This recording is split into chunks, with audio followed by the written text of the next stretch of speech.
Phil. It's good to meet you. You found your way here, okay? Yeah, no problem. No problem. Yeah. That's good. It's more than I did, actually. Okay. It's another story. Phil, you came here, I think, at the end of January, and you saw someone and filled out a form, an initial assessment. And from memory, I think you said on that form that you'd had person-centred counselling before. Yes, yeah. 10 sessions, was it? Yeah, Something 10 like that? sessions, probably 1989, so that's a long time ago now, but Yeah. yeah. How was that for you? I found it it was very useful experience. I found it really interesting to just spend time talking and exploring some of the issues that were going on for me then. Yeah. And that's what we'll be doing here, Phil. The way I work is in a person-centred way, and it sounds like you've had some experience of that, and you've some idea of how that works. Yeah. Do you have any questions you want to ask of me in that regard? No, none that I can think of at the Okay, moment. we'll see how it goes, and if anything crops up, Phil, just say. Okay. This is our first session, and I'll be doing some of the talking, probably more than I will do in subsequent sessions. Okay. There's a few things I need to know that I've said to you about the work that we do here, Phil, and I think the main thing about that is confidentiality. What we do here will be confidential, with a few exceptions. The main one being, I think, that if you speak to me about terrorist activities or drug smuggling or money laundering, I will just need to contact the police. I won't be able to discuss this with you. I just have to notify the police of that. Okay. Yeah. And that's because it's a criminal activity, and for me to not notify the police would implicate me, and my governing body, my regulating body, doesn't like us to be criminals. Okay. Simple as that. I've never had to do that, Phil. Touch wood. I'm not a terrorist. And the other reason where I may need to break confidentiality is if you tell me something that indicates you're a danger to yourself, you're at risk of harming yourself, or at risk of harming someone else. Okay. Now, my starting point here is that I would want to discuss that with you. I wouldn't, immediately run to the phone and call someone. I'd want to discuss that with you that together we can find a way forward. Yeah. So I may need to break confidentiality, Phil, Okay, yeah, depending on what we decide between us is the best way forward with that. And the other person I talk to about my work is my supervisor. Right.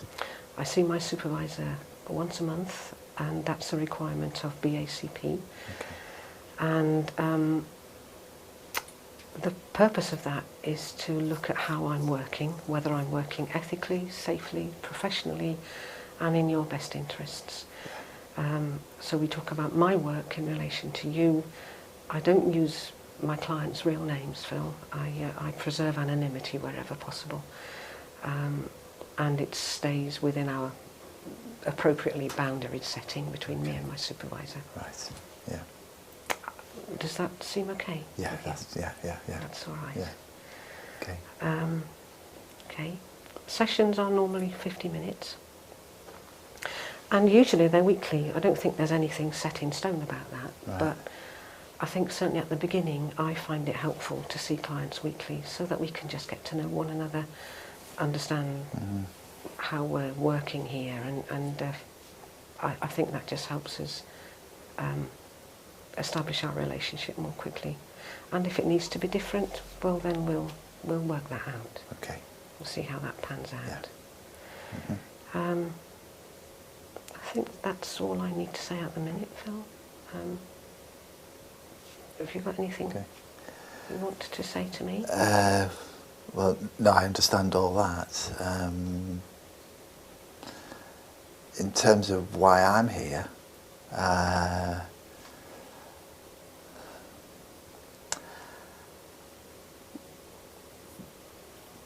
don't know where to start, really. recently I've been really quite anxious, or I've had moments when I'm really quite anxious, and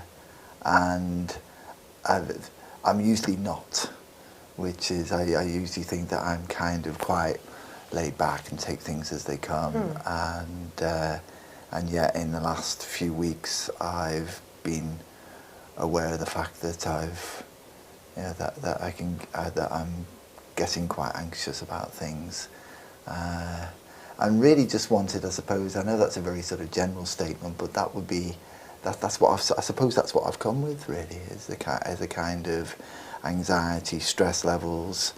I feel as though I take on quite a lot, and most of the time manage that, and yeah, I'm at the point now where I feel as though I'm not managing those things very well. Yeah.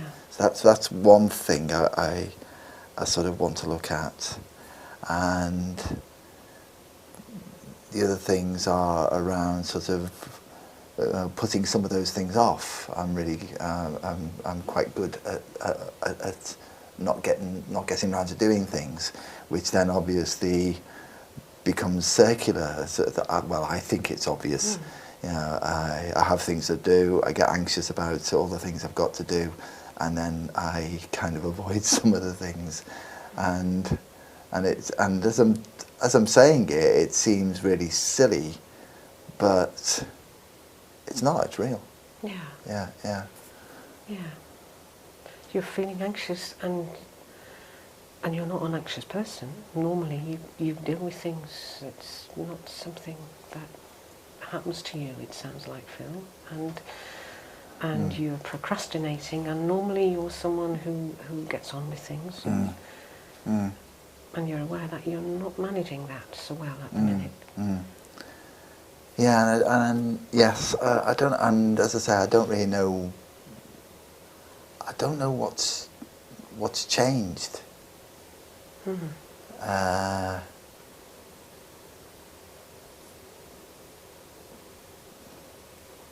But I guess something has, and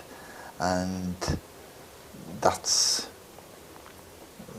sort of then that feeds into it again, then, doesn't it? You know, that's something else to get anxious about. And so I'm kind of aware of that. Yeah. And it feels as if you kind of don't know yourself in this, Phil. You're not this kind of a person ordinarily. No.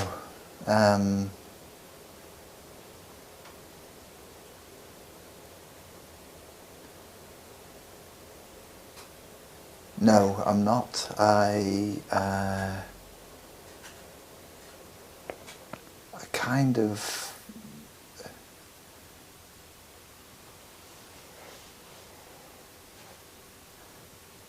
It's just thrown me that statement.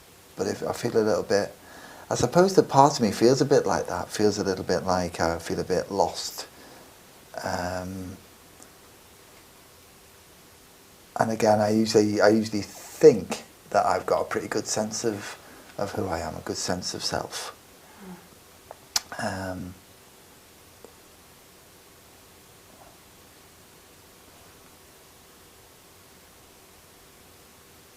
I don't know where to go. I don't know where to go with that. You don't know where to go with that statement, Phil? With that statement and with that thought, I suppose. Yeah. You know, that bit about being, about, you know, my word, being a bit lost. Yeah, yeah. And on one level, on a sort of a practical level, I kind of know that I should do things in terms of, you know, this sort of list of things I have in my head, and these very I could be very active in doing stuff, and yet find that I don't, and then that becomes this kind of, this feeds this anxiety and this kind of this stress level. Yeah. The anxiety breeds anxiety, the procrastination causes anxiety, and Yeah, yeah. it's just kind of moving along like a steamroller.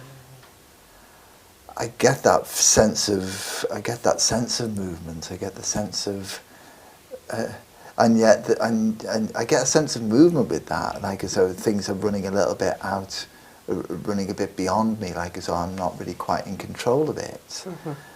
And yet, at the same time, I get a sense of feeling a bit stuck. So it's an interesting sort of idea, that of being of being stuck in something, but things sort of, it's almost like that steamrolling is something that's outside of my control, really. Yeah. And I'm also just a little bit distracted by a noise that I can hear. Yes, it is a bit noisy. Yeah. Movement and stuckness, when I'm doing this, a kind of a conflict, a pushing and pulling.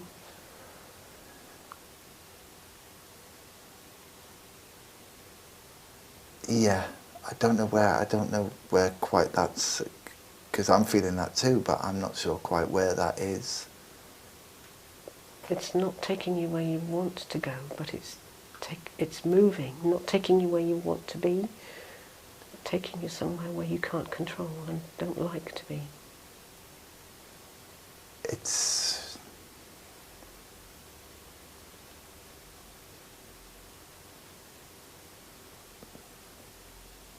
I think there's that bit about not having control over something, which seems to connect. Yeah. No control. No control in the stuckness, it feels like, because we can't, you need to be doing things and somehow you can't, and no control over the movement into anxiety and stress. It feels like these things should be within my control. Yeah. And yet I'm not getting a sense of being on top of things. Mm. Yeah. Should be in your control, and you're really not feeling in control or on top of things. Mm-hmm.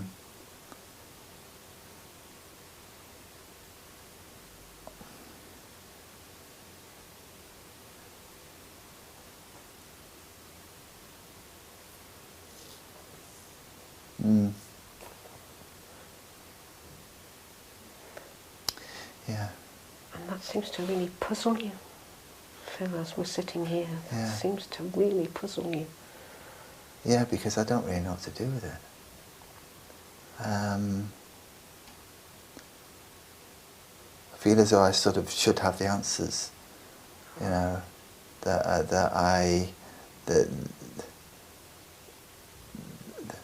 that the answer should be here in me somewhere. Yeah. And yeah, I'm feeling a bit out of touch with that. Yeah. They're there somewhere. You should have them, and you can't connect with them. You can't just find them. Because it seems to me, you said, of course I should be doing something. I'm putting things off. I know I should be doing them. Yeah. So on a level, there's an answer. Yes. And somehow that's not possible.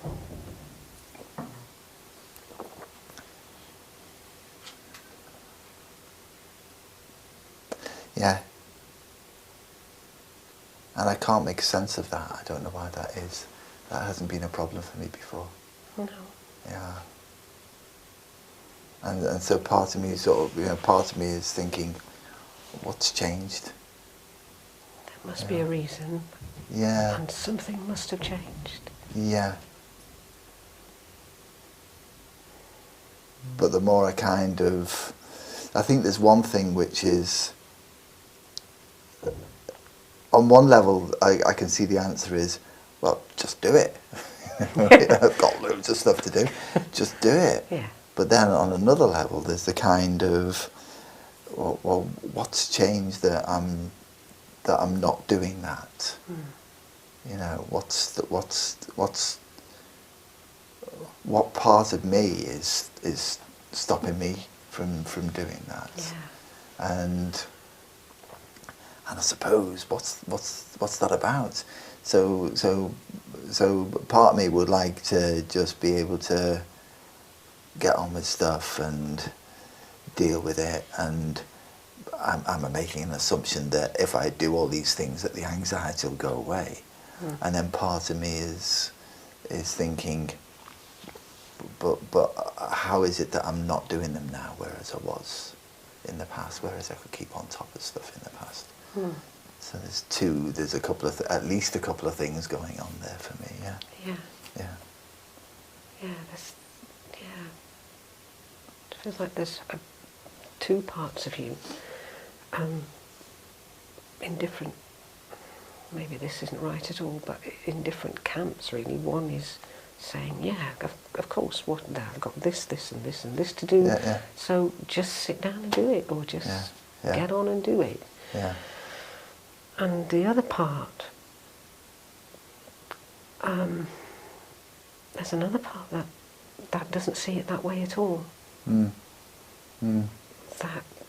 That doesn't know what to do in this situation. And that seems less clear to me, really. I'm not sure why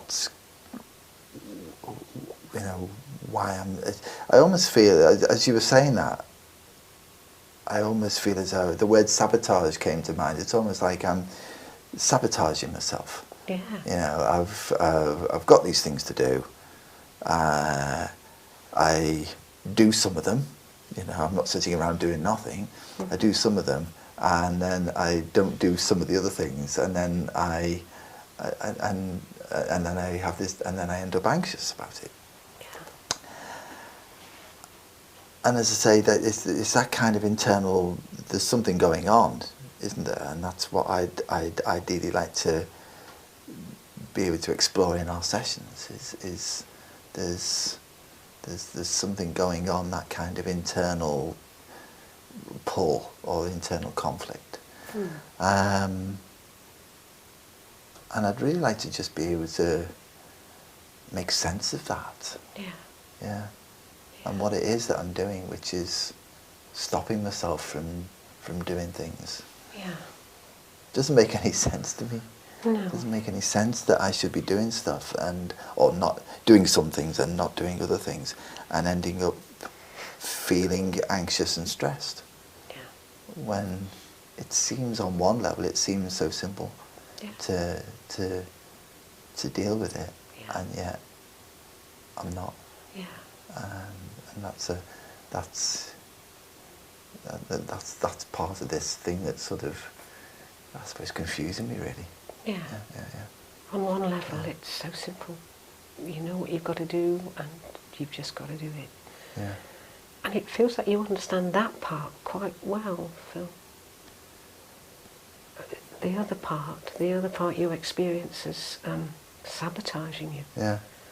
Kind of has got something against you, against this part that knows what it needs to do, that you know what you need to do. And this other part's somehow getting in your way, stopping you from doing it. And this bit is less easy to understand. This bit's maybe not like you at all. Well, it doesn't feel like it. It's just I can't for the life of me think why that's happening. Why I'm doing that. Sabotage. Excuse me, Phil. You used the word sabotage. And that feels quite I'm not putting this well, but an anti-word, sabotage. Like an unfriendly word. It's kind of malevolent. It feels like powerful word to me, and yeah, and negative, yeah, yeah, and potentially quite destructive. Yeah. And again, that doesn't really seem to fit with the person that I see myself to be. No. Yeah. It's hard for you to recognise you in that part of you. Mm. Mm. Yeah. Yeah, I don't know what that part's.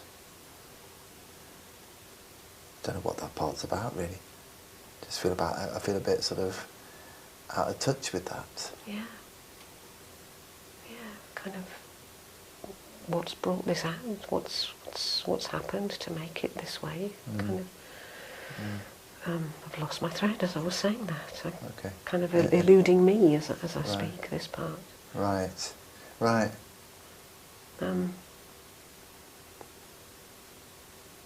Yeah. Kind of struggling to recognise it as you, and struggling to understand it, why it's like this, and why is it wanting to sabotage the part of you that knows what it needs to do, and that would then feel less anxious and less stressed and would be okay. Yeah. Why would it do that? Yeah. I think that's the question, isn't it? I don't know. Yeah. And that's what I don't know the answer. I don't know the answer to that. No. And I don't feel. Yeah. Yeah. I don't. Yeah. Yeah. And I think you probably do inside. It's you said earlier that you feel you should know this. It should be inside of you,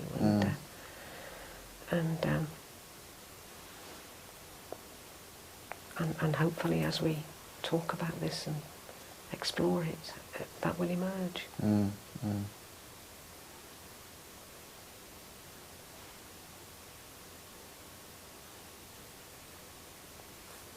Mm.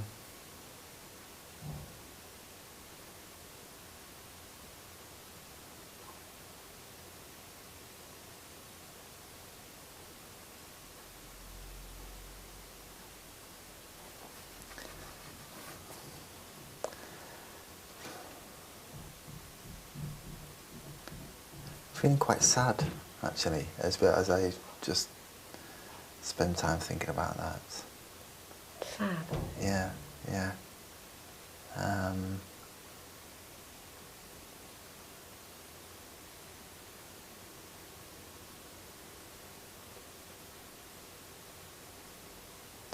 Yeah, I suppose because I just feel as though I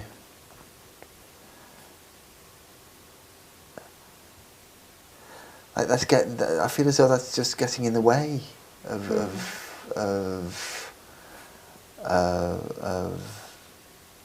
me being sort of, if I don't know how best to describe this really.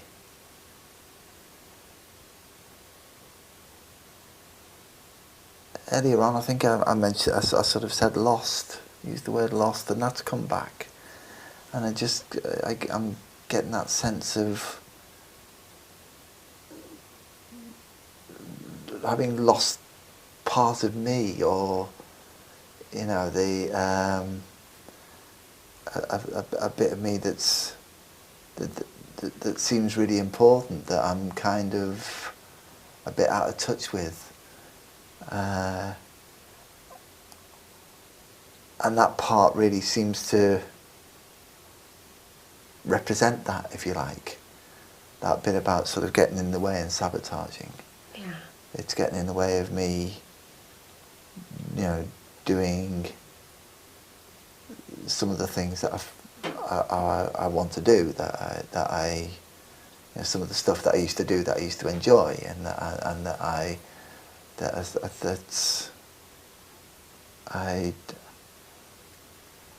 don't seem to be doing anymore. That's some of the things. They're some of the things that I'm putting off. Yeah.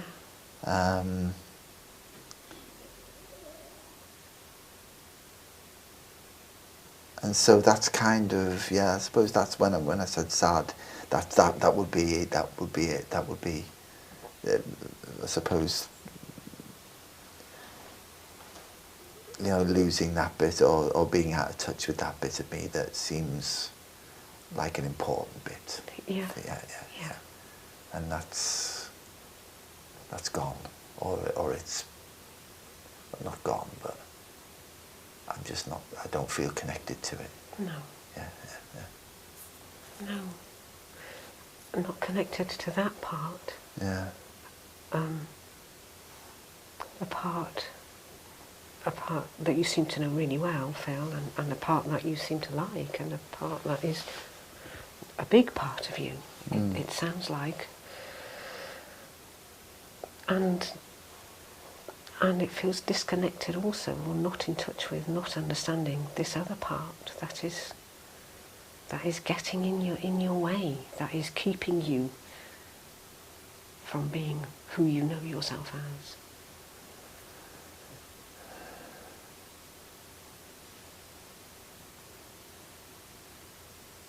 Yeah.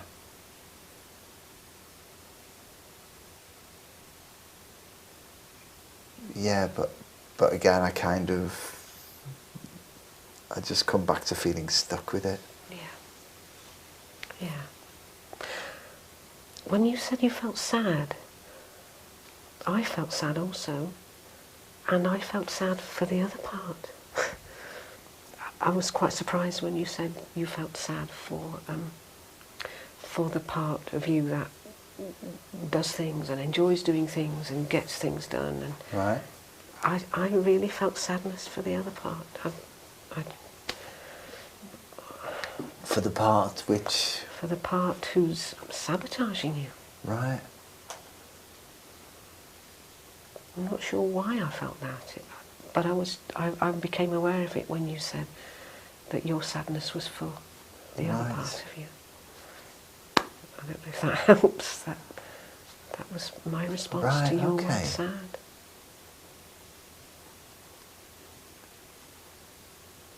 I think that's really interesting, but I don't know what to do with it, because part of me just thinks I want to be rid of the part which is Kick it into touch. which is sabotaging. I don't feel, I'm not aware that I feel sad for that part. Yeah. And I'm just reflecting now on my sadness, Phil. And I think it's because it's a part of you, because it's there in you, and you want to get rid of it. I think that's why I feel sad for it. Okay.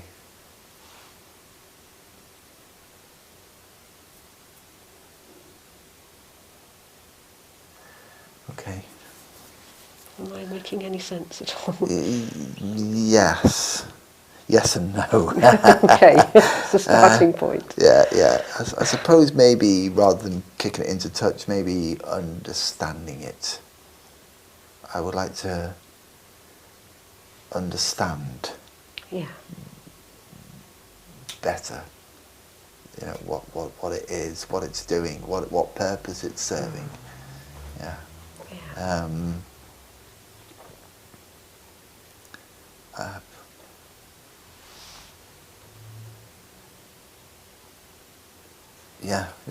I suppose that understanding would be more appropriate, maybe than wanting to isolate it and get rid of it. Yeah. But if it's not serving a useful purpose to me, then, you know, I think part of me is thinking, yeah, I'd like to be understanding, but part of me thinks, well, not really. But I don't. Yeah. No, my sadness was for that part of me that I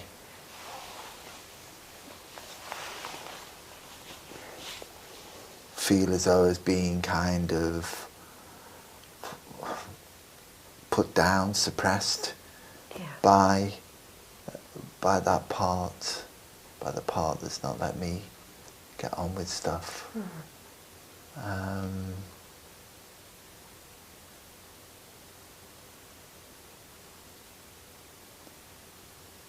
Yeah. Yeah. That part of you's really inhibited from being who it really is by this other part, this sabotaging part. Uh-huh. It feels like, and you miss that part of you, I hear. Yes. That part of you that Yeah. gets on and does. Yeah. Yeah. Because that's the part of me that I feel as though is more familiar to me, I suppose, because that's what that's what I'm aware of having in the past. That's the bit that I feel a bit disconnected from or a bit lost. So I part of me thinks naturally, well, I think it's natural. I want that back, and yeah. Yeah. That part's kind of diminishing in your life, and the other part's making its presence really felt. It is. I don't think I don't get that sense of this part that the part that's sabotaging is sort of going to be all consuming. No. But I do think that because that's present, I've lost something else. Yeah. And so I feel a bit that's the bit about sort of not fully feeling as though I'm that I'm able to get on and do the things I want to do, need to do. Yeah. Yeah. Yeah. And again that feeds back then into this, back, and it's a circular discussion, isn't it? But it gets back into that anxiety, doesn't it? That's the thing that's creating this anxiety, and that's, so I suppose what I'm doing is I'm attributing the anxiety to that part that we're calling the sabotaging part or whatever. And so therefore, if I can get rid of that, then I get rid of the anxiety. That's the kind of simple connection there, isn't it, I suppose? Yeah.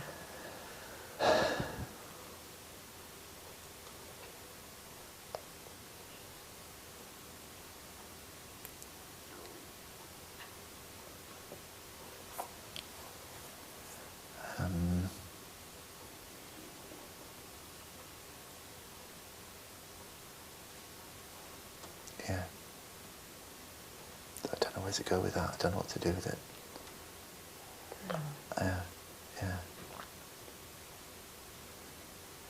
And yet it's very real. I feel as though this needs to be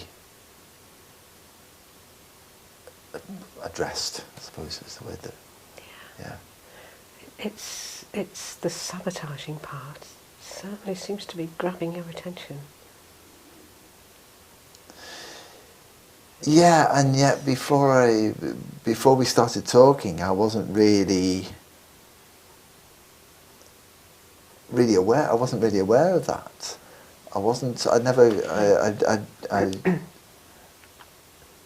As I was coming here today, I wasn't thinking anything like that. That's new to me. And it is right at the moment. It has got my attention. Yeah. But I haven't really been aware of that up until now. No. Or aware of it. I suppose the part of me must have been aware of it, but just aware of it, and to the point of sort of talking about it. Yeah. Kind of not aware of it in this kind of, with these words, maybe. And you've been anxious. You've been procrastinating. I guess it's grabbed your attention in that way. Yes. Yeah. And as you've talked about that, you've come to this point where you recognise it as a part that is sabotaging you from knowing what you need to do and being able to do it. Yeah. And maybe that's just become the sort of like a word that represents it, I suppose. I mean, I've been aware for a while, obviously, that I'm really good at procrastinating at certain things, and that's you know, and so therefore there must be part of me that's generating that. Yeah. And that's where that's sort of grown from, then, isn't it? I suppose is that I've sort of labelled it, really, that part.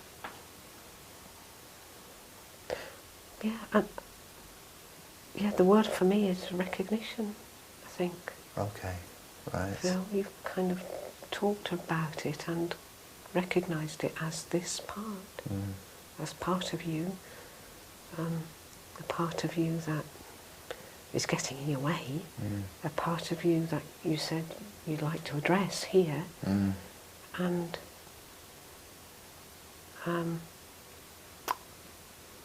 given it form, given yourself something to work with, maybe. Right.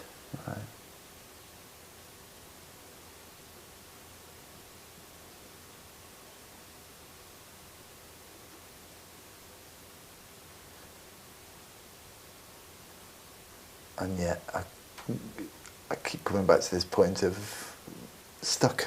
Yeah. Just, I get a sense of that. I get a sense of being able to talk things through, and yet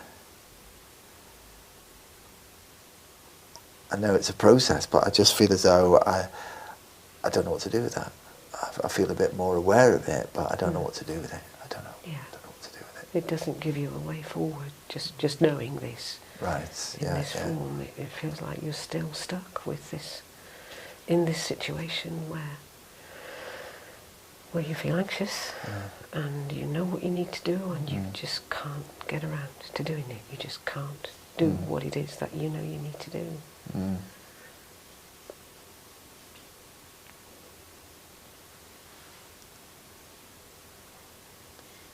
Yeah. I think I feel stuck now. Yeah.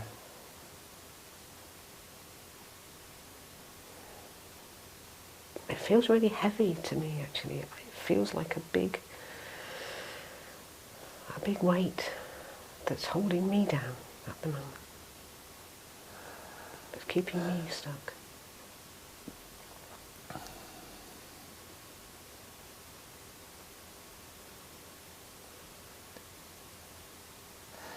Well, it certainly seems to be, as we're talking about it, and I'm getting a sense of that. I'm getting a sense of that. I'm getting a sense of being a little bit sort of almost here, a bit sort of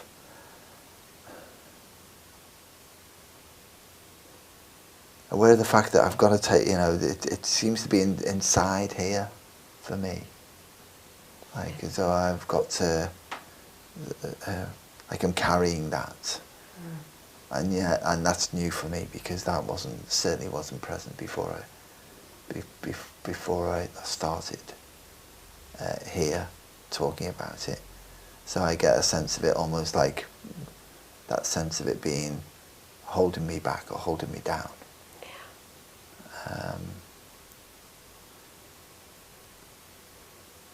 Is that what you meant a minute ago about sort of this thing taking form? Or have I got... I think what I was getting at, I can't have to think back now. I think what I was getting at was, this is my process now, Phil. When I have a generalised feeling that I can't kind of do anything with, say fear. I have a feeling of fear, and for me, I may not know what I'm afraid of, but if I can conceptualize that fear, I can come to an understanding of it. So for me, fear is water. I'm afraid of water. Right. And so when I'm feeling a generalized fear, it helps me to think, okay, what kind of water am I in then? Am I in stormy oceans, or am I in a paddling pool, or what kind of... what kind of water is this? What kind of fear is this? Right. Because the reasons why are a step too far, really. Right. And so it helps me get closer to understanding what this feeling is. Right. I think that's what I was getting at. Okay. Phil. Right. Is that clearer? Yeah. Yeah. Yeah.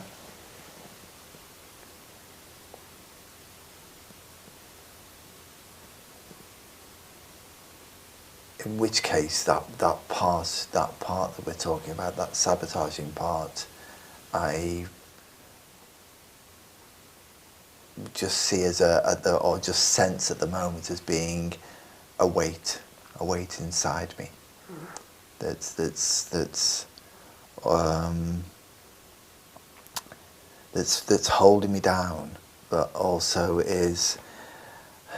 I'm aware of the fact that I'm of my breathing, and that it's almost like I get a sense of it restricting my breathing, and as we're talking, I'm sort of having to occasionally sort of take big breaths just to kind of try and keep on top of that, or calm it or something. That's and again, that's new. That's new to me. This heaviness, this restriction is inside. Yes. Taking up your breathing space. Yeah. Yes. Yeah, none of this feels external. No. This isn't demands put upon me that I'm aware of. I mean, there's lots of demands on my time from stuff. Yeah. But this isn't about that. None of this has been about that. This is about this sort of an internal, my internal demands of myself. So it's all. It all feels very contained, really, in a way. Yeah. Yeah, very contained, kind of inside of you, all you, because it's all of you, and a response to the demands you make on yourself rather than of external demands. It sounds like you're holding it all. Phil, it sounds like this is generated by you, and this is perpetuated by you, and this is contained by you, within you. Yes. And therefore I assume that the answer sits within me as well. Yeah. But I'm still, but it still does feel very, very contained. And in a way, Phil, to me that sounds also quite powerful. That you hold all the strings here.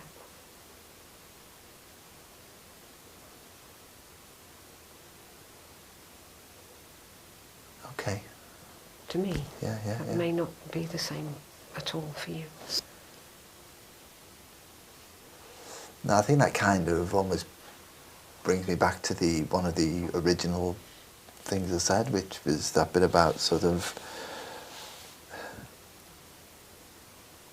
if I can understand myself and those parts of me a little bit better, then I should have the answers to this, because it is, as you say, it is sort of internally generated, really. Yeah.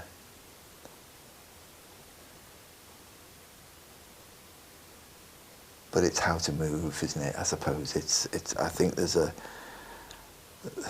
I think that feels really good to be able to identify that, and to put a name to it.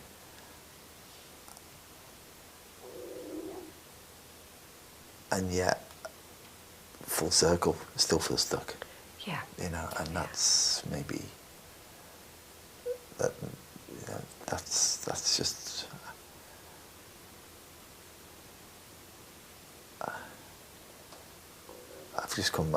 The word that's just come back is lost again, and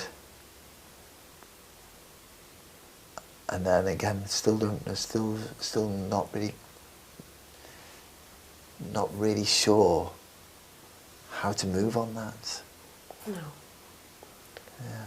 No. This thing is still keeping you stuck. It's still keeping you here in this place, and is still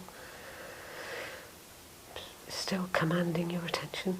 Still not letting you go, not letting you move. It's still saying, "I'm here." Yes. I'm here, Yeah. and Yeah. you're not going anywhere yet. Yeah. And yet I recognise that that's me as well. That's me that's getting in the way of that's me. That's the bit that stops me, isn't it? Yeah. Okay. We just have a couple of minutes left. Okay. I'm just wondering how this session's been for you.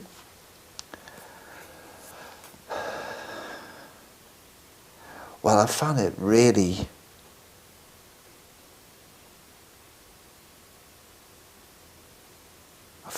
interesting to have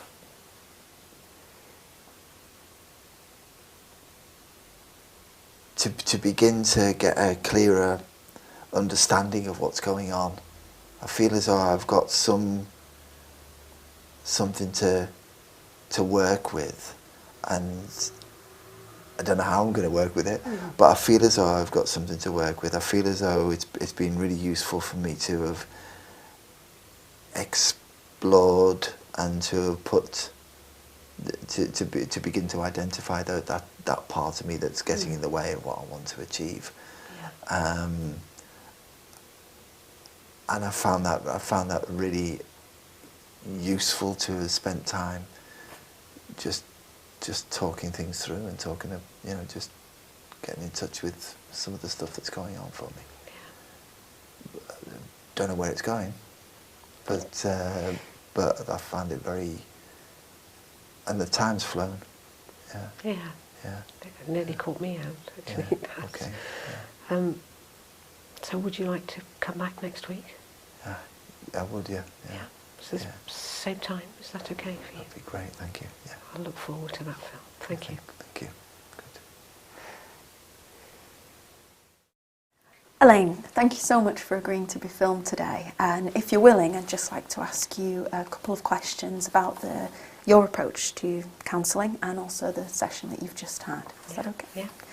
So my first question is whether you can tell me a little bit about your personal approach to counselling and psychotherapy. I work in a person-centred way. It was my training, and it's really all I know. I have done a little bit of day workshops in other things, but it's really all I know. And it's founded on a very deep respect and trust in an individual's capacity for growth and development. I think that's its fundamental basis. And Rogers spoke quite extensively on the conditions that need to exist in the counselling relationship for that growth and that development to take place. And the three conditions that are most talked about are genuineness in the therapist. So the therapist can just be who she is in that moment throughout the session, without needing to hide or pretend or duck behind a personal or professional facade. That the client experiences acceptance from the counsellor, and whatever whatever he or she says, whoever they are, is received in a non-judgmental, accepting way. And that to some extent the client can feel, and that the counsellor can feel and communicate empathy with the client. That's basically my approach to counselling. And is the modern person-centred approach that you use very different to the traditional approach that was originally created by Rogers? Has it changed at all over time? I think it's developed. I think it developed in his lifetime. Rogers was working for, I think, 50 odd years, and there were lots of debates and discussions and developments in that time. I think fundamentally, though, it does rest on this core belief in an individual's capacity for self-direction, and the conditions that need to be in place for a client to confront maybe those challenging, difficult aspects in him or herself, and bring about change. So when we're talking about the textbook methods of counselling that are used, are those the type of methods that you use in person-centred, or do you deviate from that in any way? I'm not sure that there is a textbook method. Person-centred is a way of being rather than a way of doing. That's a phrase that we all trot out, and I really believe that. So I don't think we have techniques in person-centred counselling. We are who we are in relation to a specific client, whilst remaining the same in terms of being ourselves, in terms of what we offer to our clients. But I guess that a textbook approach would prescribe that immediate way of relating to a client. I think the framework of the core conditions and the framework of this baseline belief in human beings' ability for self-direction, I think that gives us a very secure framework. What happens in a counselling session, what I may or may not do in a counselling session, will spring from those beliefs in me rather than how to do person-centred counselling. And so I guess within that, anything goes, really. It's about what happens between me and the client, as long as it stays within that framework of a person-centred core philosophy. So reflecting on the session that you've just delivered, can you tell me a little bit about the therapeutic relationship that you'd built up with that client, and whether you experienced empathy, unconditional positive regard, so the core conditions? I felt we had a good old rummage, actually, with what the client was bringing to the session. I got a bit lost in it myself. And maybe the client got lost too. I think he didn't understand sometimes, and was able to say, so that I could clarify that. And it helped me to use a personal example of what I was meaning at one point in that session. I owned it as my process and not necessarily relevant for the client, but I found that the most effective shorthand, really, to clarify to the client what I was meaning. I think I was clear that I didn't know either. I don't have answers for my clients. I can't guarantee that what they come here expecting to find, that they will actually find that. I don't know. And I tried to reinforce what the client said to me, that it must be something in me. And I tried to reinforce that, well, yes, it is, and you have the answers.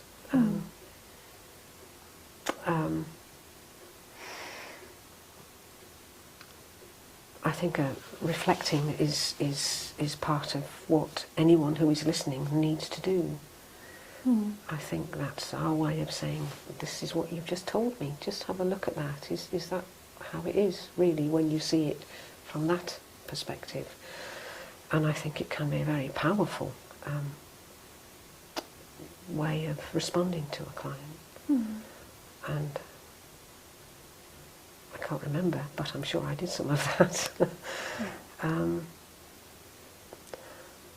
But I was just concerned to be open and to be as real as I could, as genuine in relation to my client as I could in this setting, which is not an easy setting either. No, but no.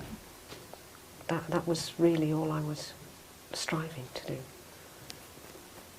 Well, thank you very much for agreeing to be filmed again, and thank you very much for answering these questions. Thank you. Thank you.